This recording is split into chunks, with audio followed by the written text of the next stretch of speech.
Very good. Hello, hello. Welcome to class number 6. This is the final class on the series of the Awakening Breath, Anapanasati. So we've been looking thus far at going somewhat loosely with the Anapanasati Sutta. Um, let's review where we've been here.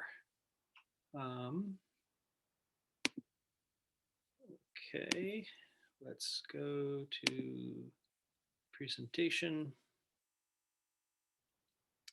And let's go into present mode.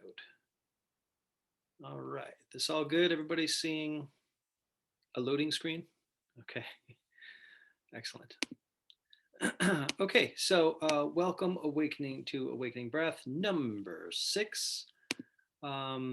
This class, Mindfulness and the Awakening Factors. So thus far in the Sutta Buddha, we started off with the Buddha talking about, hey, wow, this is an amazing rains retreat that we're doing here. All the great venerables and ajahns are here. The seniors are teaching the sophomores are teaching, or the seniors are teaching the juniors are teaching the sophomores are teaching the freshmen, and so on down in terms of everybody contributing their depth and breadth of understanding of the practice. The community is working in harmony with each other. So we said, let's keep this rains retreat going for another month and let's practice this way. And then he goes on to give the 16 exercises of Anapanasati, which we have been focusing on thus far. So the 16 exercises are comprised of these 4 tetrads: body, feeling, mind, and the dhammas, essentially the 4 foundations of mindfulness. And we're looking at how these exercises kind of all tie into each other. And I believe when in class number 1, I used a couple metaphors like taking a needle and kind of needling, threading together all of these different exercises to work from just the basic, okay, bring your attention to the breath, all the way through to stages of awakening. And as somebody brought it up last week about, hey, I feel like I'm just kind of connecting with the earlier stages of this practice. I hope I don't feel like I need to be all the way to awakening right now. So yes, this is, just consider this kind of a primer. And that's why I have all of these things kind of reserved for posterity on the YouTubes. So feel free to go continue to practice on and then come back to use the reference material that I have put up for you. Um, and also I use the metaphor of taking a bus. I'm over here in the outskirts. I want to go downtown. I don't got a bus that takes me directly from A to B, so I got to kind of take the bus from here A to B, change, get on a different bus from B to C, et cetera, until I arrive. So similarly, there are different aims, goals, objectives within this practice here in terms of, yeah, sometimes we're leaning into the shamatha, and it's all about calming, clarifying, cooling. And then sometimes I'm leaning into more the deep concentration of the jhana practice, in which case it's more about, how shall we say, deepening states of concentration, stoking energy. And sometimes it's more about switching into vipassana or deep insight. And of course, how all of these tend to dovetail together. So, very good. At this point, we pretty much have gone through all of the exercises: body, working with the full body, calming the bodily fabrications that show up. The way that I have staked my claim in the ground here is looking at bodily fabrications through the lens of the hindrances, the craving, aversion, unconsciousness, restlessness, doubt, as we can perceive it within the body, leaning into the piti sukha, the rapture and happiness, or the excitement and contentment that can arise from as flavors of concentration. And then going into the mental formations, or looking at the habit patterns of mind that can come up, the habit patterns of volition that come up, as we can understand them through the momentary sense impressions of internal seeing, hearing, and feeling. Yeah. And then when we can kind of move that curtain away and we can look directly through the window into the mind, into awareness itself, well, how is it that we can kind of lean into the breath to stoke the energy in a way so that we can, well, experience the mind? And how is it that we can gladden it and balance it out so that we can have this mind even keeled, unencumbered, unhindered, thus experience a flavor of a liberated mind. And then, of course, ultimately, inevitably, the hindrances will arise, the various volitional forces will arise, the sankharas will arise, our habit patterns. They're going to show up, fantasizing, planning, daydream, all of these things. So rather than identifying with them, looking at the three characteristics, dukkha, anicca, anatta, the suffering component, the impermanence thereof, and the breaking of our identification with those volitional forces. Yeah, so kind of seeing through. That's what essentially vipassana means. Insight practice, vipassana, to see clearly or to see through. How can we clearly see our experience as opposed to seeing through the lens of our perceptions, of our perceptual biases based on unprocessed poisons and pains of our lives? So uh, instead, dropping into the sensory experience and noticing the impermanence, the fading away and cessation of each sensation. Yeah, so that's where we have our sensory clarity, that we're able to contact what is the content of this present moment, and rather than just kind of bopping off of that and jumping into the next. Well, what's a facet of that that I can kind of hang out with and notice that each sensory event ends, falls away. Sorry, we're talking about feral cats. I've got my own that's very kind of excited and a little crazy right now. I'm going to move you, and please don't draw blood. All right, let's see how long that lasts. So, dropping, relinquishing. How is it that we can notice these volitional forces that arise, and and be able to smile upon them with equanimity, recognize them for what they are, just movements of the mind and body. There's just elements of seeing, hearing, and feeling that come into being, pass away from being. So rather than each moment we react and we pour fuel on the fire, instead we can stand back coolly, equanimously, and just observe the rise and fall, the coming into being and the passing away from being of our sensory experience. So that's essentially the 16 exercises, and yet the sutta continues. Let me disappear. So, and how is mindfulness of in and out breathing developed and pursued so as to bring the four frames of reference to their culmination? Four frames of reference is another way of describing the four foundations of mindfulness. Um, on whatever occasion a monk breathing in long discerns, I'm breathing in long, or breathing out short, or breathing out long discerns, I'm breathing out long, or breathing in short, ... He essentially goes on to give all of the instructions again. And after each instruction, there's a lot of cut and paste in the early suttas. Um, Buddha goes on to describe on that occasion, the monk remains focused on the body in and of itself, ardent, alert, and mindful, putting aside greed and distress with reference to the world.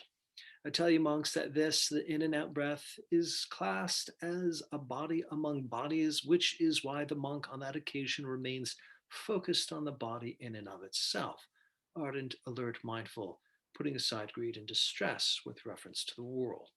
And then the next paragraphs are the same thing, except the word body is replaced with feeling, mind, the dhammas, essentially the four foundations of mindfulness. But each of them are tied to this refrain here. So it's an interesting refrain. Whenever there's these kind of odd refrains or repetitions, it's good to take a look. So the quote, remain focused on the body, going through the body, feel, tone, mind, the dhammas, ardent, alert, and mindful, putting aside greed and distress with reference to the world. Um, those are all technical terms. So ardent, what does that mean to be ardent?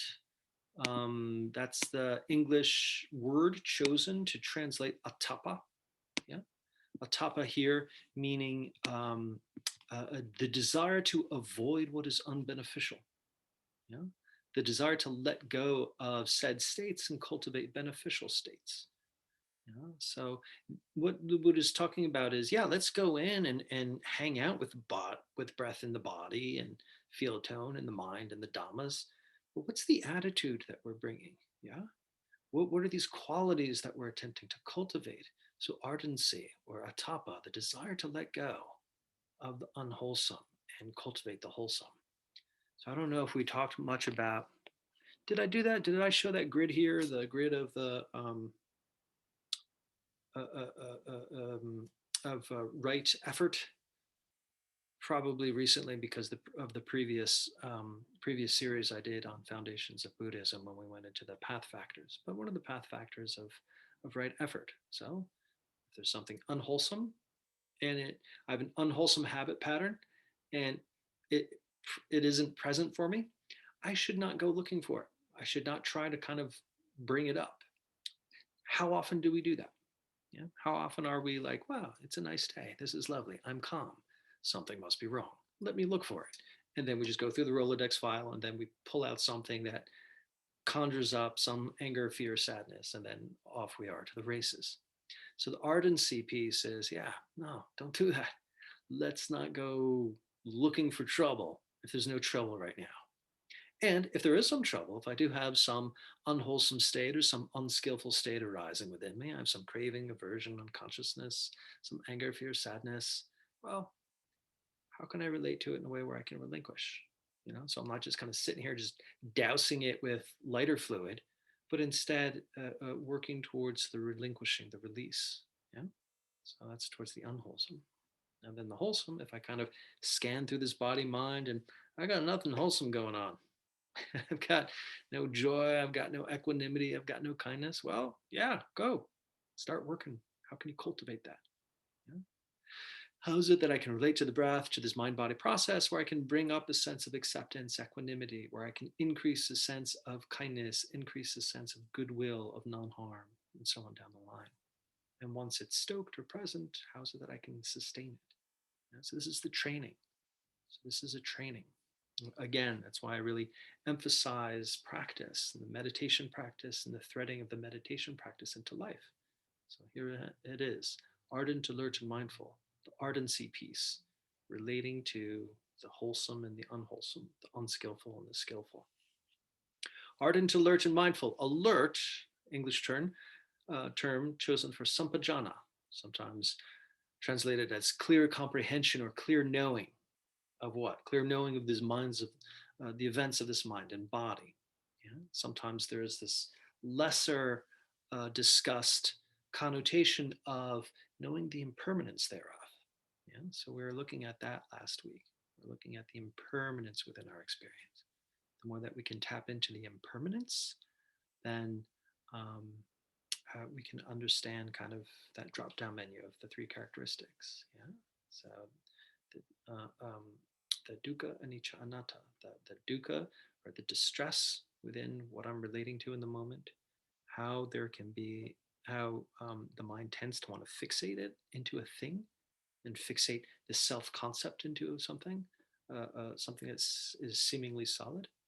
And yet, rather, if we can incline ourselves to notice just the sensory rise and fall, that's the impermanence. We can let go.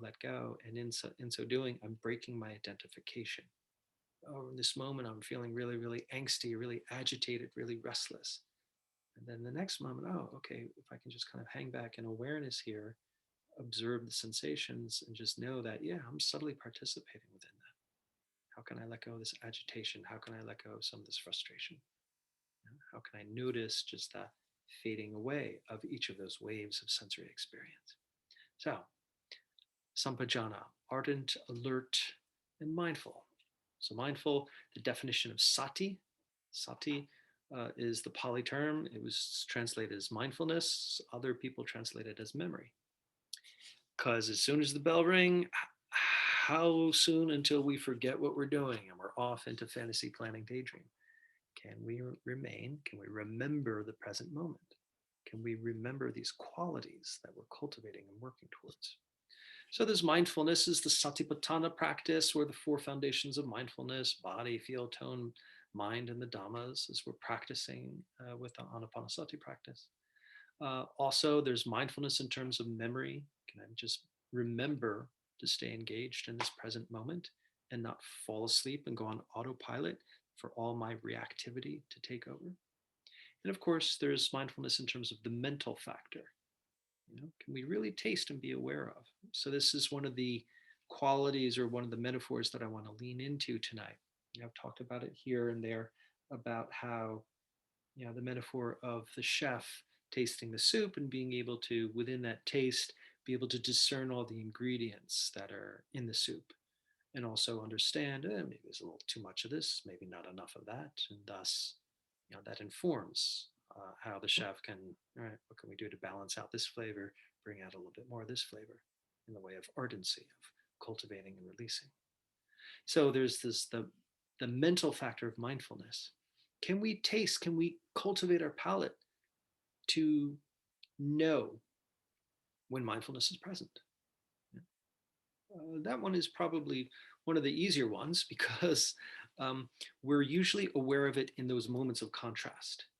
Yeah, it's just like, okay, I'm falling asleep in this fantasy plan daydream. And then there's that moment of, oh, wait, hold on. I should be, going back to the breath. There's that moment of waking up.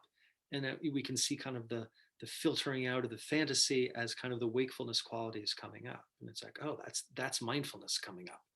Now, that's that mindfulness quality coming online. Okay, can I be present with that? And then eventually the mindfulness quality kind of goes out and we fall asleep to whatever comes up.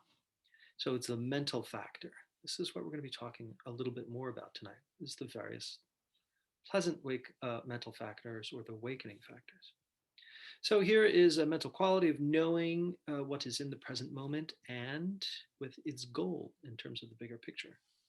So there's a sense of, I can be aware of what's present, but also the larger goal of awakening, of liberation. And then that informs us of the ardency, what to cultivate, what to work to let go of, how to employ the sampajana or the alertness in aid to that. So the ardency, the alertness, the mindfulness all dovetail together. Ardent and alert and mindful, subduing greed and distress with reference to the world. Here's my cat right here the whole time is kind of clawing at me. So that's what's going on a little off screen there. Putting away greed and distress with reference to the world. So what does that mean there? Recognizing our fixation, notice the potential for release. So greed and distress, namely we have the hindrances, trying to, how is it that we could subdue the arising of the hindrances, subdue the arising of the craving and the aversion that comes up? Moment by moment, there's some sense of a lack of perfection of this present moment. There's something a little bit off, something not quite right, some tension that isn't resolved yet. That's that sense of dukkha. And if we really are able to become clearer about how that shows up, what sense gate, how do we notice it in the body, in the feel tone, etc.? Is there some degree of craving for something else? Is there some degree of aversion to what is? That's that greed and distress. How can we subdue that? How can we let go of that or equanimize that? You've heard me use that term, equanimize, here and there. So how is it that we can bring that sense of acceptance towards our internal resistance to our own subjective experience in a way that we can stop fighting our own experience and allow it to just arise and allow it to fall? How do we do that? Subdue the craving and aversion, putting away greed and distress with reference to the world.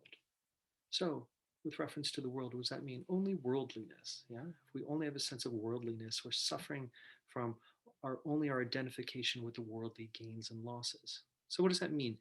Well, if you're just of the world, I know me in terms of my roles. This is my job. This is my a role as a husband, as a father, as a member of this community, showing up in this role as a teacher, et cetera, et cetera.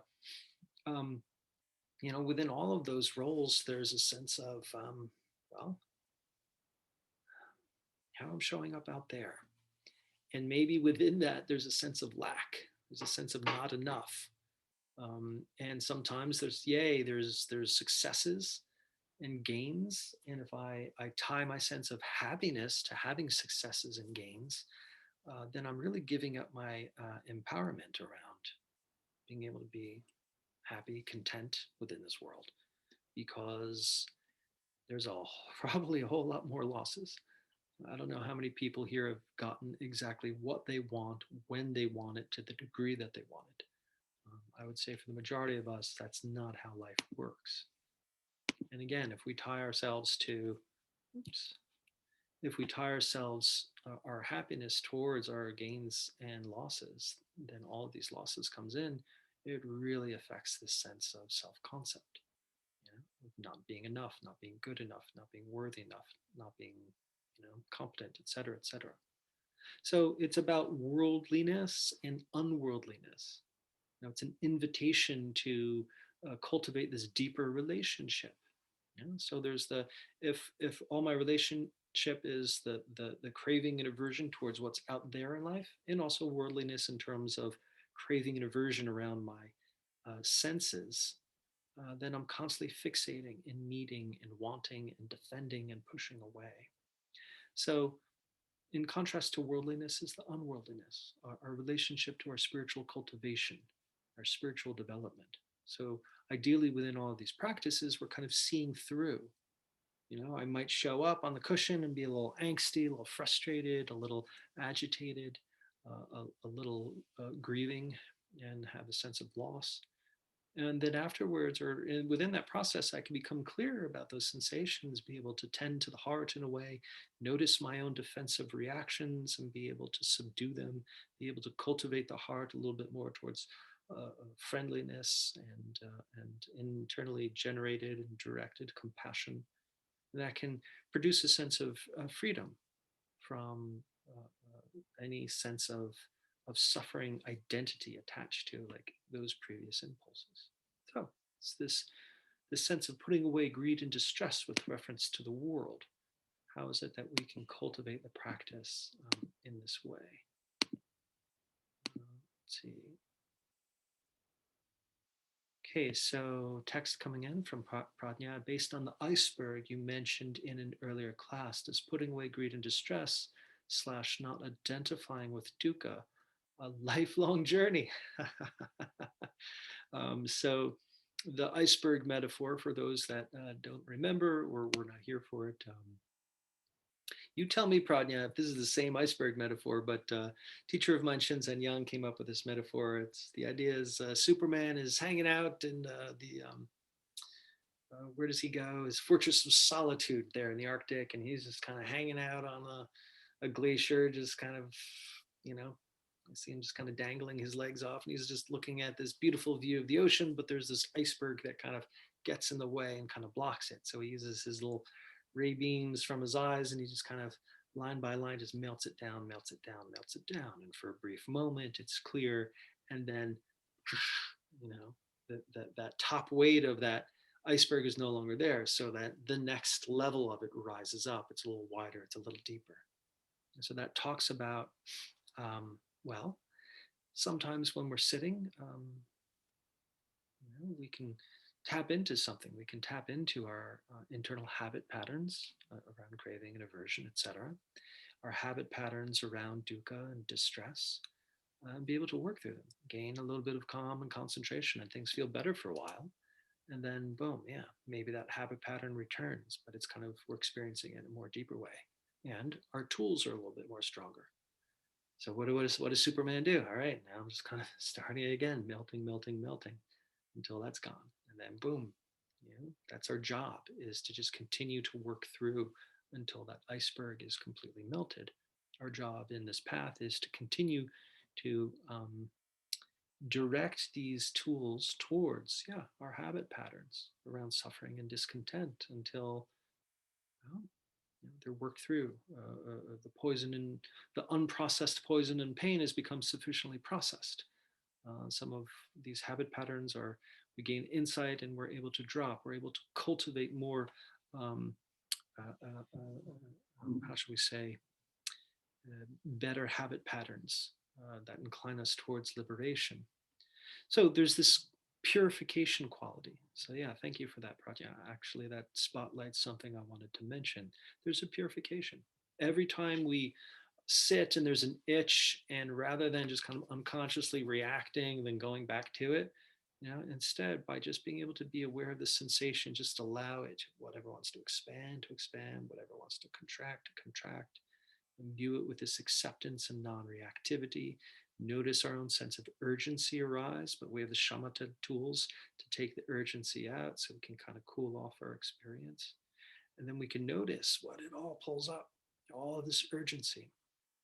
And they talk about these marathon monks of Mount Hiei in Japan that have these very, very, very um, arduous practice that they do without getting much into it. One of the monikers I heard about them is that when they have an itch, they take 3 days before they scratch it, meaning if we resist some of these superficial impulses and volitional forces, and we just observe them, we can see how they're kind of the surface level begin to kind of auger down into our deepest drives, the deeper driver sensations of reactivity. So if we can allow those to come up, gain insight into them, and feel them through, we're creating new habit patterns, and thus, some new gray matter, some new neuroarchitecture that supports having a different response to the poisons and pains in life. Does that um, address what you were bringing up, Pradnya? Yeah. And is that a lifelong journey? Well, yes, I guess so. um, I think that in terms of like liberation, it's not a black or white thing. I think really there's stages and levels of maturity. I've heard it said once that the distance from kind of the untrained mind to the first stages of liberation is actually quite a short distance from the first stages of liberation all the way kind of like to the deepest full liberation. Yeah. And I think that's something that we can all relate to, those of us that have been kind of hanging out on this road for a while. We gain a little calm and concentration, and things improve here and there. But then we notice that with each insight and new gained ability, there's just so much further that we have to go. And also, I think that it's not necessarily permanent either. I think that there's something to be said about if we don't continue to cultivate these tools sufficiently, we can backslide as well. And these old habit patterns, if they're not sufficiently eradicated, can then creep back up on us. So I think that there's that model that I subscribe to. Okay, cool. Thank you for that. So Buddha next talks about the awakening factors. When one's mindfulness is steady and without lapse, then mindfulness as a factor for awakening becomes aroused. One develops it, and for them, it goes to the culmination of its development. Then I have cut and paste. Yeah. So this um, this paragraph repeats itself. When one's investigation is steady and without lapse, then investigation is a factor for awakening, etc., etc. These are the 7 factors of awakening here: mindfulness, investigation, energy, joy, tranquility, concentration, and equanimity. Yeah? So, in a way, this is the structure of the sutta. Buddha says, hey, y'all, this is a great retreat we're doing. Let's try this practice. And then he gives the point by point instruction. Then he goes on to say, well, why do that? Well, it develops mindfulness, it develops the 4 foundations of mindfulness. And so what? We got the 4 foundations of mindfulness developed. What does that mean? Well, he says, well, it leads us to these factors of awakening. So again, going back to the idea of the chef tasting the soup, if we can just direct our attention towards this experience of awareness, what qualities do you notice? So we talked about some of the adversive qualities: um, craving, aversion, unconsciousness, restlessness, doubt, the classical 5 hindrances. And part of this practice is discerning their presence and how to relate to them properly. On the other side of that seesaw, what are these positive qualities, positive mental factors? Can we notice mindfulness, as I was saying before? Or can we notice investigation? What does that mean? That quality of being, well, the mindfulness is that quality of being awake and present. And then the investigation quality is, can I be curious about this mind body experience? Can I be curious about what is really happening here? That sense of I'm contacting what's happening and just being open, receiving, and just kind of what's going on here. Yeah? And that can lead into a little bit more of like an insight quality for sure, but being curious about the nature of this body mind, about reality. Now, then there's energy, that proper degree of effort, that energy that we can cultivate to be directed towards the practice, because it's hard to do it when we're just assailed by the hindrances of sloth and torpor. You know?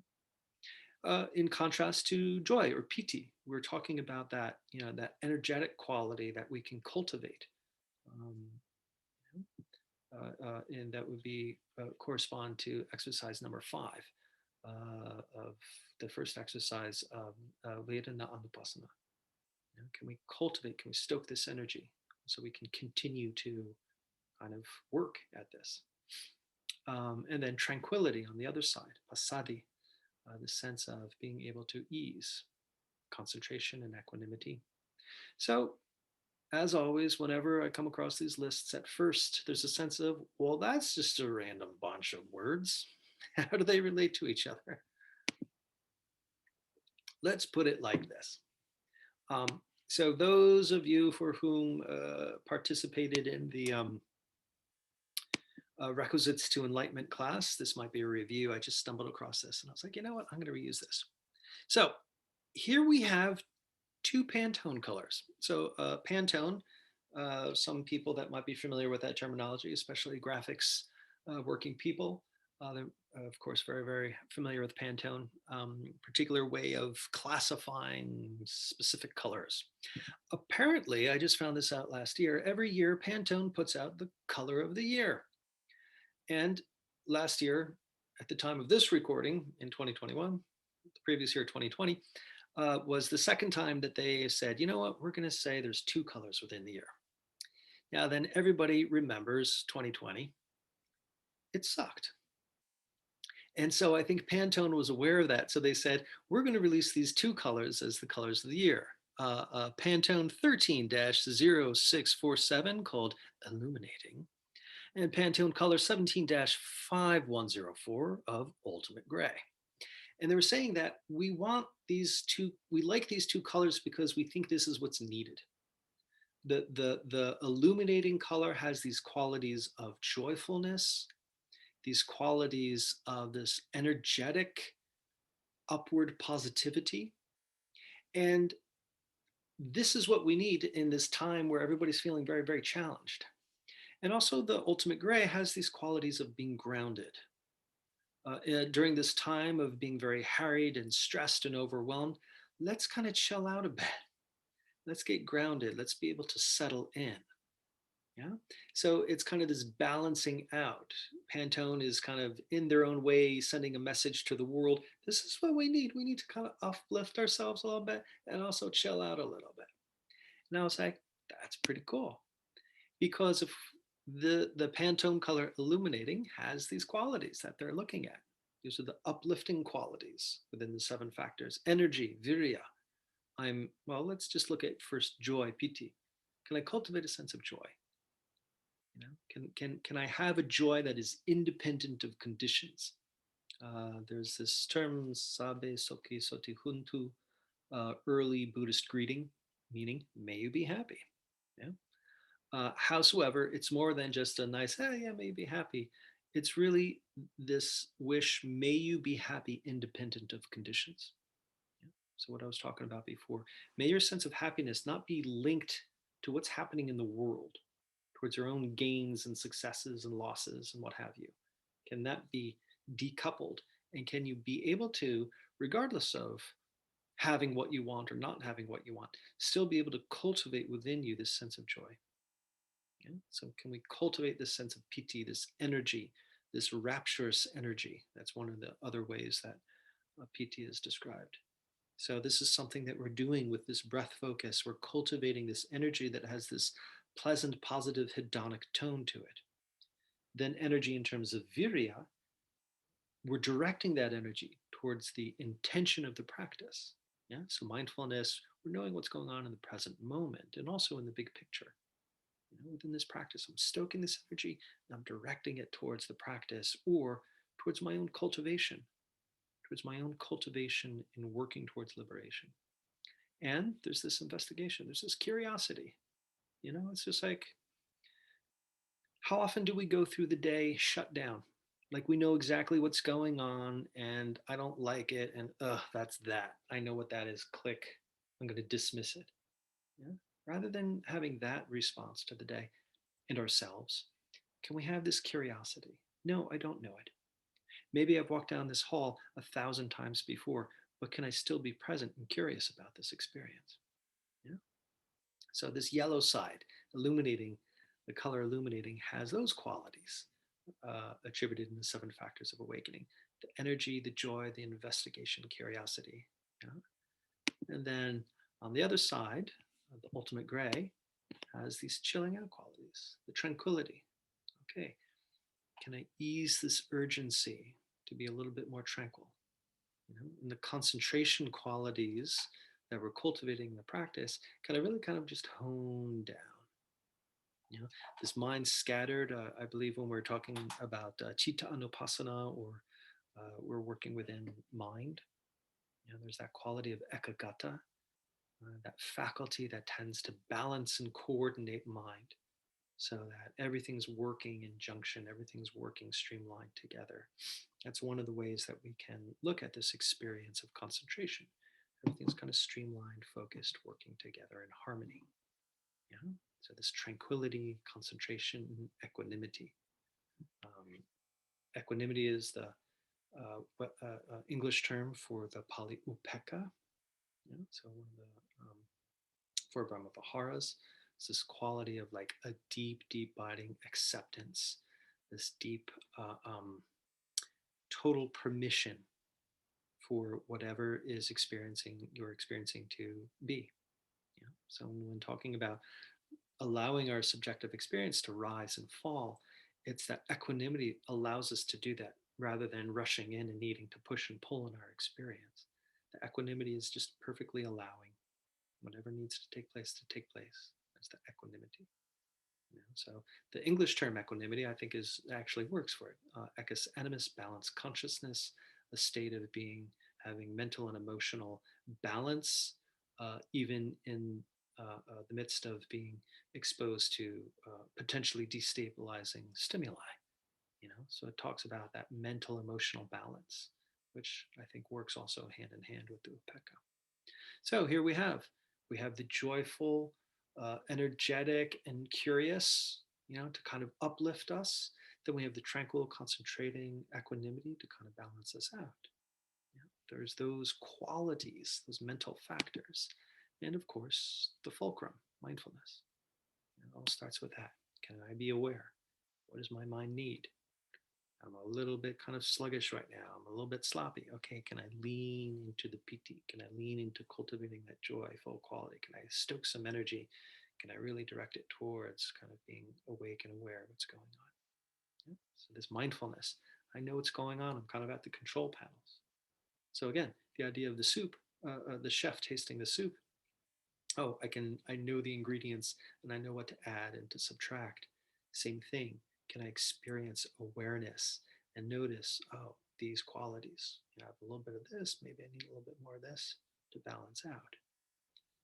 And in this sutta, Buddha says, this is dependent upon seclusion, dispassion, cessation, letting go.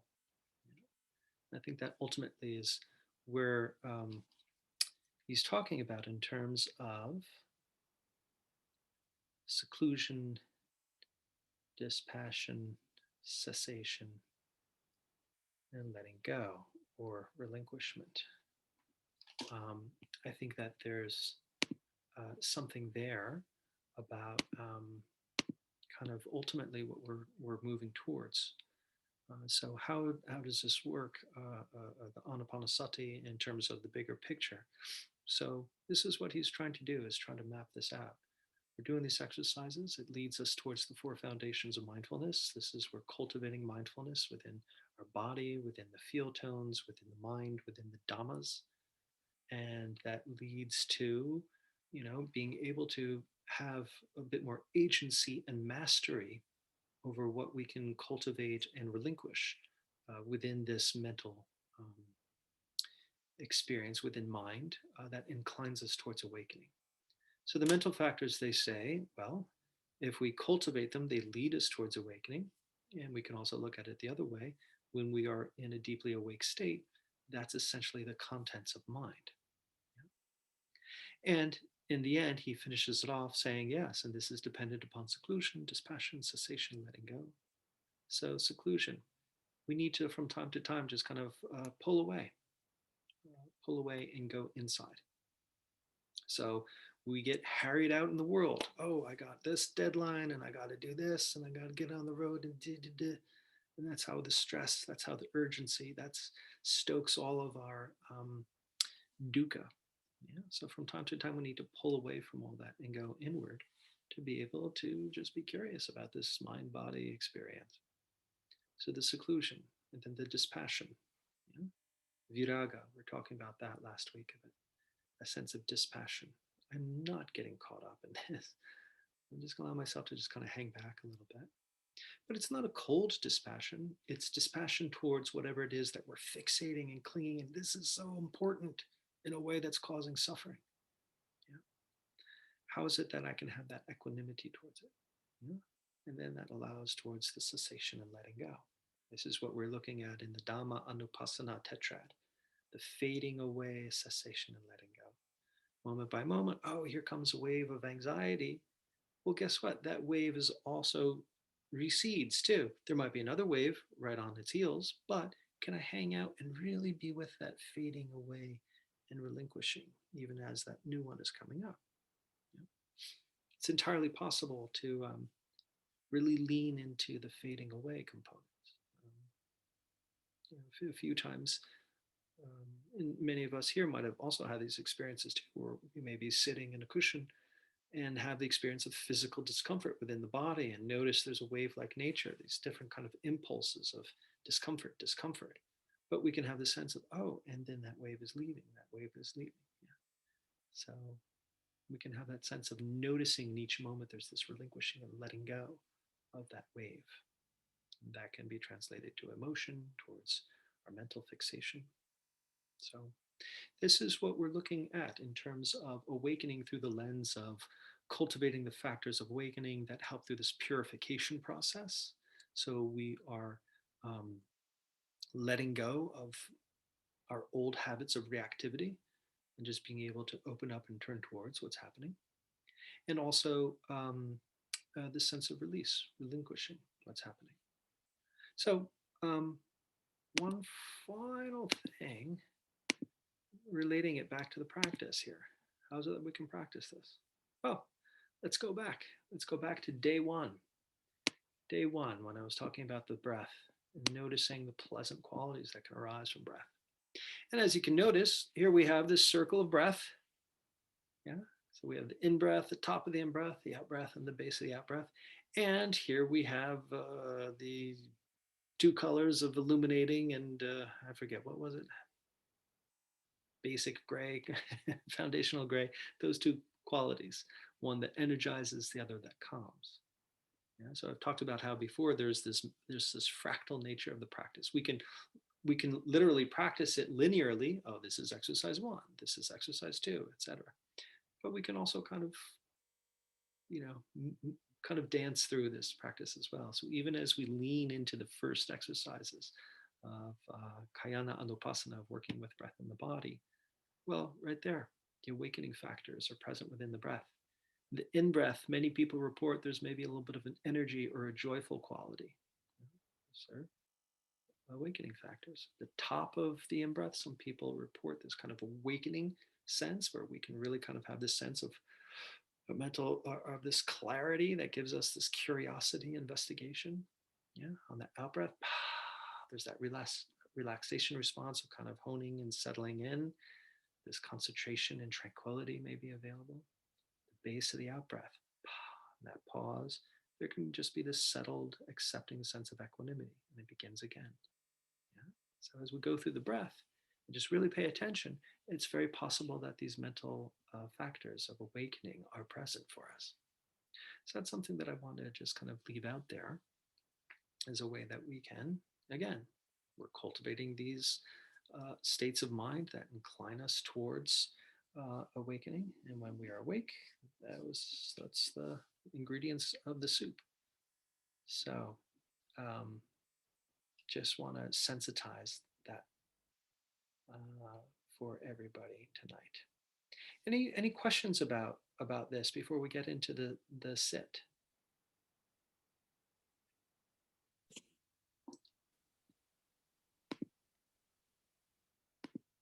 I have a question. Jeff, go ahead.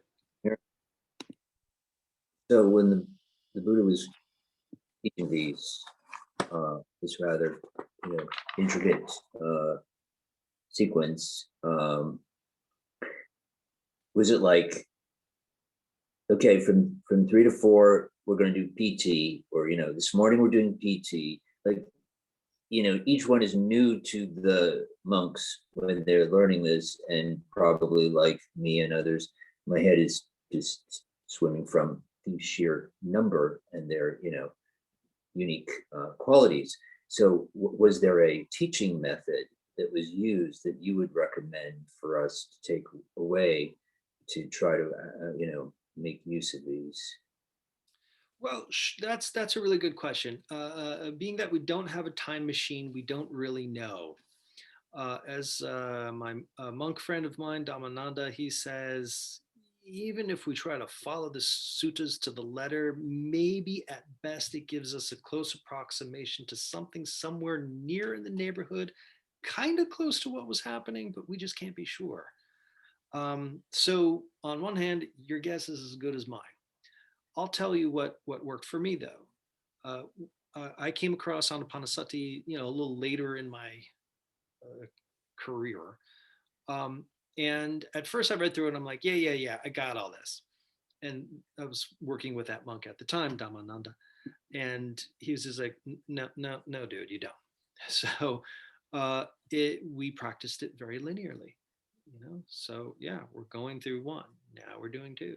Now we're doing 3 in this very linear process. So we're practicing selectively in that way. I'm just going to work exclusively on this one. And it was rote. There's something rather, I don't know, unpoetic, potentially tedious about it.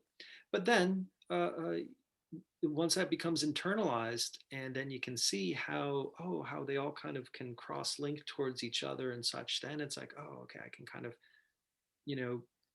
take this tetrad and kind of co-work with this other tetrad simultaneously, and they begin to kind of condense together, and there can be this, like this, I was always saying, this fractal nature just by going into breath. Well, we're taking this end bit of the 7 factors of awakening and just kind of just observing them there. So, I mean, if you want, within all these YouTube recordings, Jeff, you can just go through the different meditations that we did with each class, and that would be kind of a linear function. I might kind of definitely abbreviate a lot of the previous exercise in order to make room for the set that was present in each.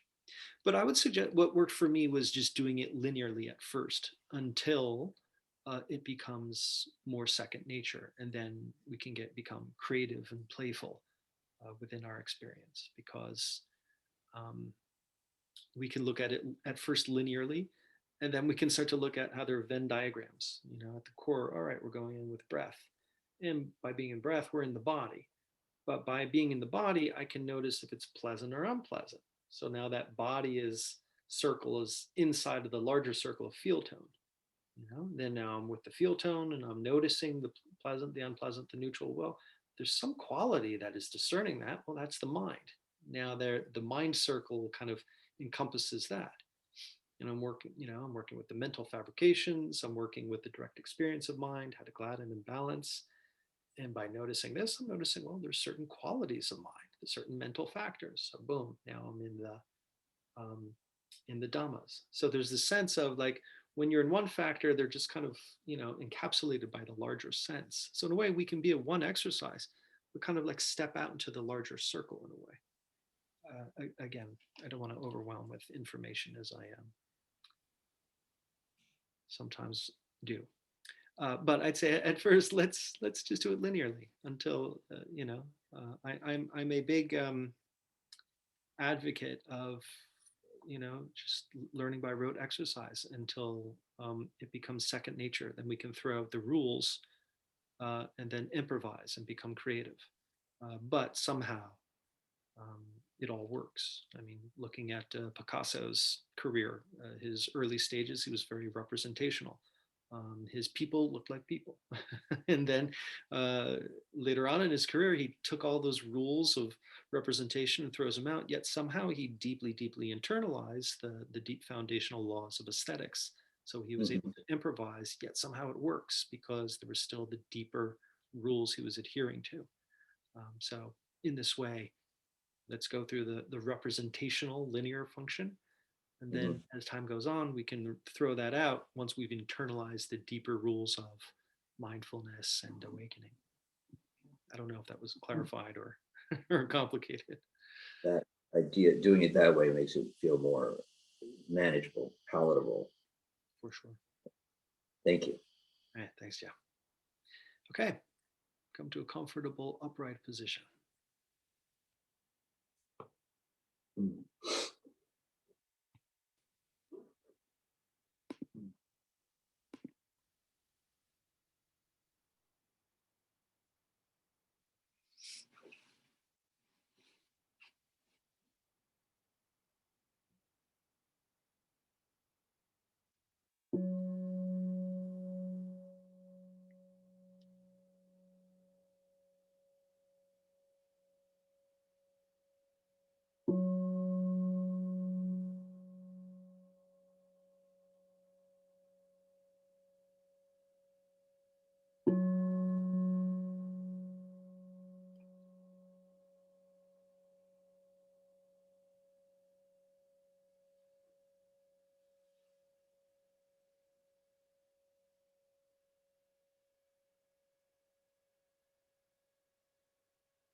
Allowing yourself to straighten up and settle in.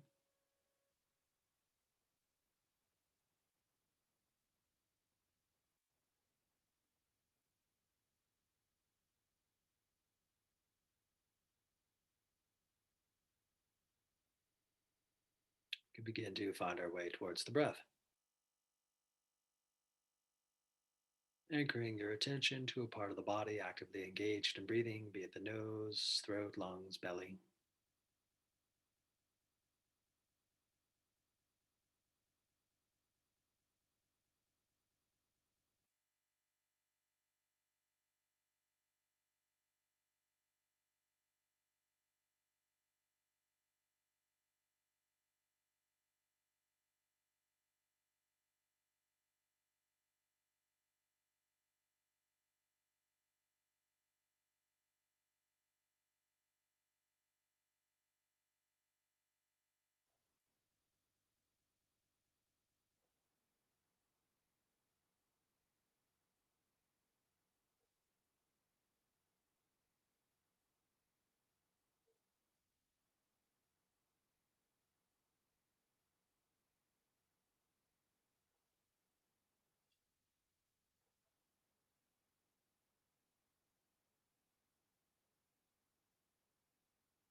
Placing our attention at this part of the body that's actively engaged in breath, we can be with the breath as it naturally is.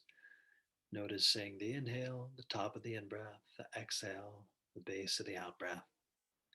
Allowing your breath to be natural, not forcing, but noticing.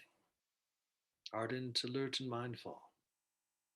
Ardency, we go in with the intention. How is it that we can cultivate the skillful, relinquish the unwholesome? Alert, sampajana. How can I be curious about this mind body experience in a way where I can observe the impermanence? Ardent, alert, and mindful. How can I stay awake to all of this?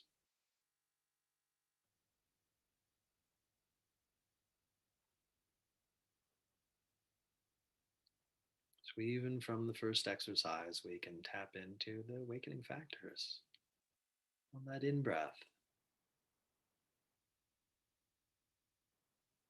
qualities of energy. Some people report even a joyful quality.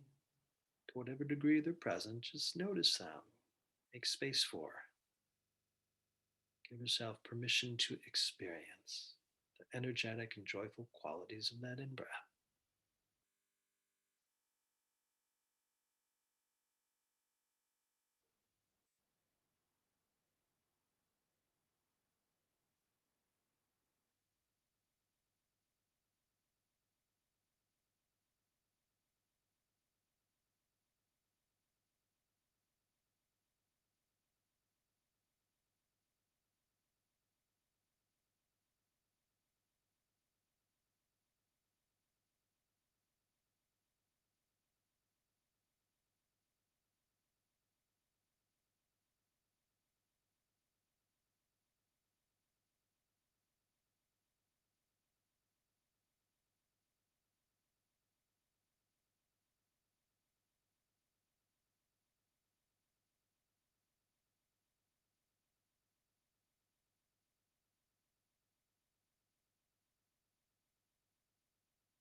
Next few rounds of breath, can we pay particular attention to that top of the in breath moment, that pause between inhaling and exhaling?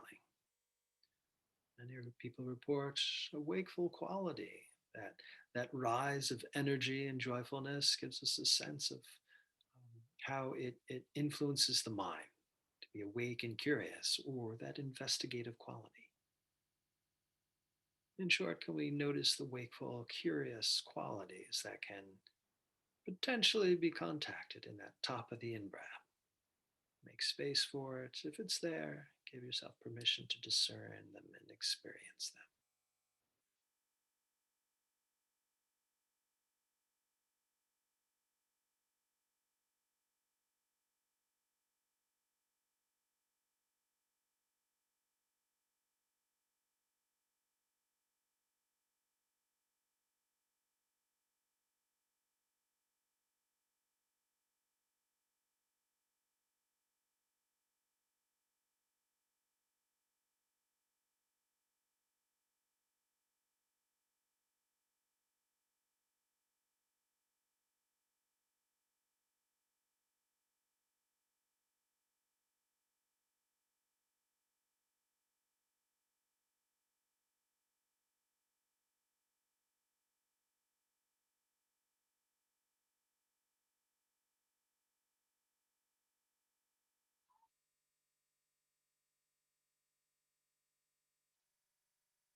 For the next few rounds of breath, can we pay particular attention to that out breath? Many people report this inherent relaxation response that occurs on the out breath. Within that, can we mind the experience, discern those particular qualities of tranquility and the easing of stress, the concentration as the mind body settles, and this letting go, concentration, tranquility, discerned in the out breath. To whatever degree they're there, give yourself permission to feel them, experience them. What's that like in the mind and body?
The next few rounds of breath, paying particular attention to the base of the out breath, that pause between exhaling before we breathe in again. Within that pause, some people report a sense of settledness, contentment, even this quality of equanimity, just a deep acceptance of what is. Whatever form or expression that you're able to detect, it could be subtle, fleeting. Leave yourself open to the possibility on that base of the out breath, a sense of acceptance, equanimity.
Okay, good. So even if we move through the exercises briefly, expanding the scope of focus to include this full body, calming the bodily fabrications. So there's this quality of investigation, curiosity within the body, noticing what is there. If there's any unpleasant qualities, various hindrances, that investigation can suss them out, so to speak. By contacting them, we have some degree of concentration, and we bring a sense of tranquility, equanimity, smoothing out the edges, quelling the bodily fabrications, the various hindrances.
Hereby we're using these mental factors of awakening to kind of guide us through the exercises. Moving into Vedana Anupasana, cultivating piti and sukha, leaning on that in breath, the energy, the joy, lean into those qualities, stoking the piti and sukha, excitement and contentment, as it tends to hone and energize the body.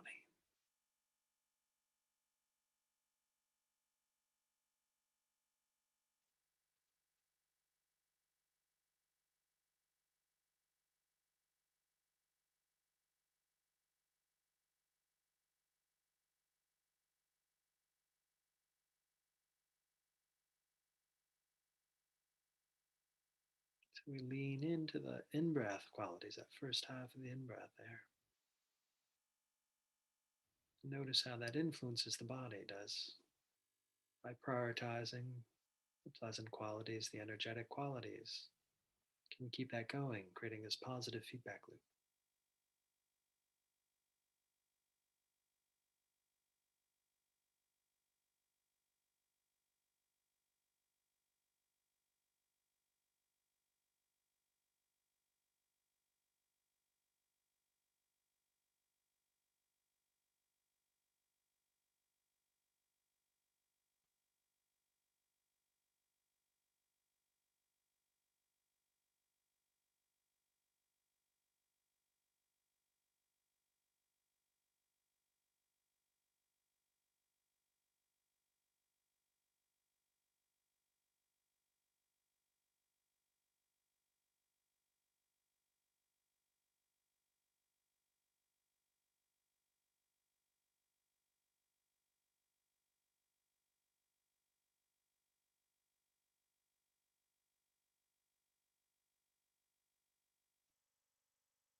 Moving into exercises 7 and 8, experiencing the mental fabrications and calming the mental fabrications. The mind, it's doing its thing. Can we open up this awareness to include the mind, noticing the images, internal talk that rises and falls, and leaning onto the investigation quality at the top of the in-breath. Can we apply that investigation to be curious about this see, hear, feel experience? And not falling down each rabbit hole of thought. Just noticing a moment of seeing is just a moment of seeing. Internal talk is just a moment of internal talk. Some reactivity triggered in the body, it's just a moment of feel.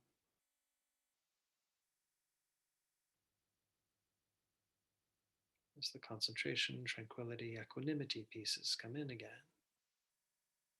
That interplay between discernment of what's there and the relinquishing.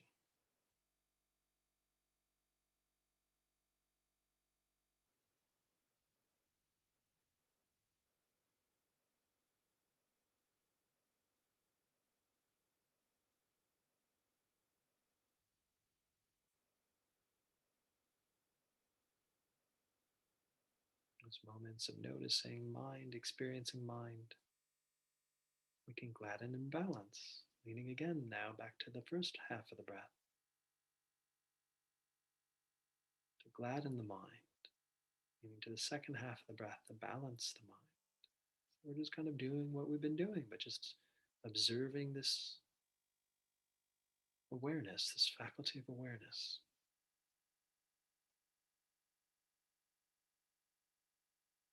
And the joyful qualities enliven, gladden the mind.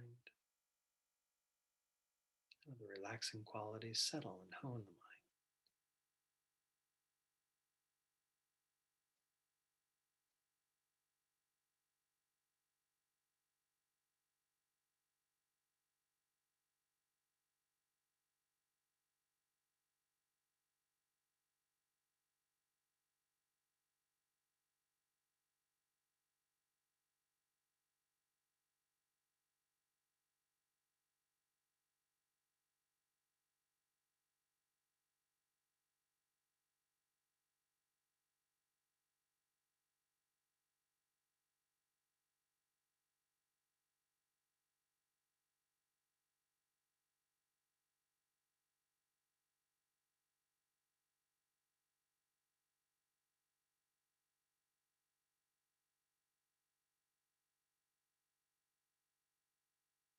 Noticing, appreciating moments where the mind is liberated, unencumbered, being fixated on anything.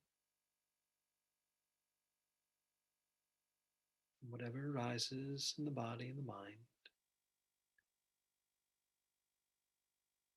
you can notice its impermanence, its fading away, cessation, releasing.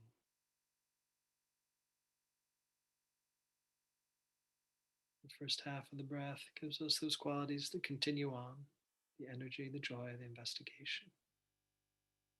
The second half of the breath gives us those qualities to let go, concentration, tranquility, equanimity.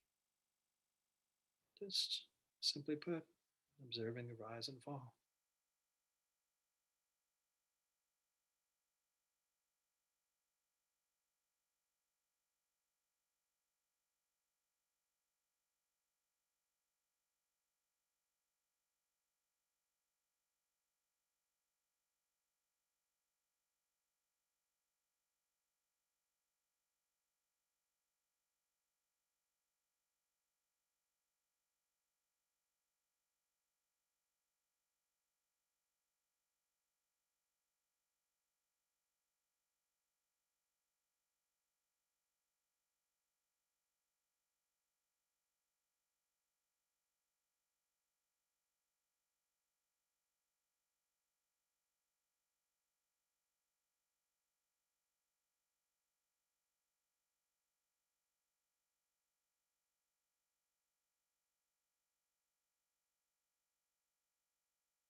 Hey, at ease, everybody.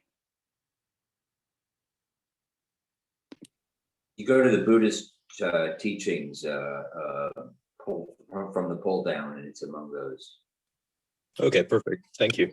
That's the way to find it. All right. So the Buddhist teachings, and then upcoming will be my shamatha class, following right out. So thank you, everybody, for participating in this series. I really appreciate all of your effort and all of your engaging in the practice. I hope that it does you well.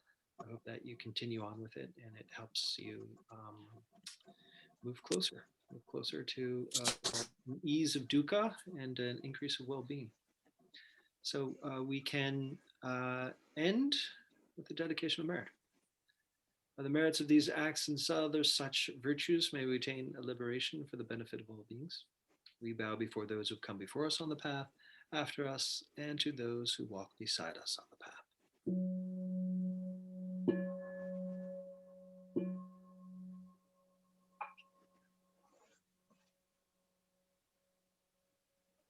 Okay, thank you so much, everybody. I appreciate you Thanks, all. Mike. Okay, be well. Thank you. Thanks, Mike. Good night.